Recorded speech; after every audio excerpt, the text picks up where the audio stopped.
I am the Tofu Golem. Please enjoy the video. In this video, I will explain how to make bisque sauce.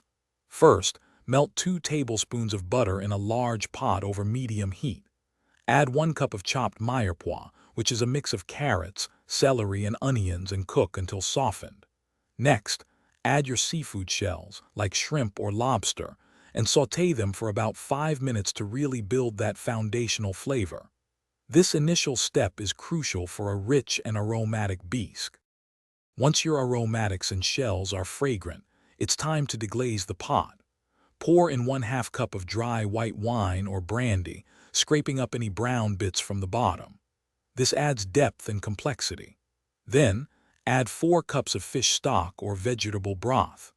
Bring the mixture to a gentle simmer and let it cook for about 25 minutes, allowing all those wonderful flavors to meld together beautifully. After simmering, the next step is to refine your bisque base. Carefully strain the entire mixture through a fine mesh sieve into a clean pot. Make sure to press down on the solids to extract every last drop of flavorful liquid before discarding them. If your base isn't as intense as you'd like, you can reduce the strained liquid by about 25% over medium heat, concentrating those delicious flavors. For the final touch, let's make your bisque wonderfully creamy and rich. Whisk in 1/2 cup of heavy cream and 2 tablespoons of cold butter until fully incorporated and smooth.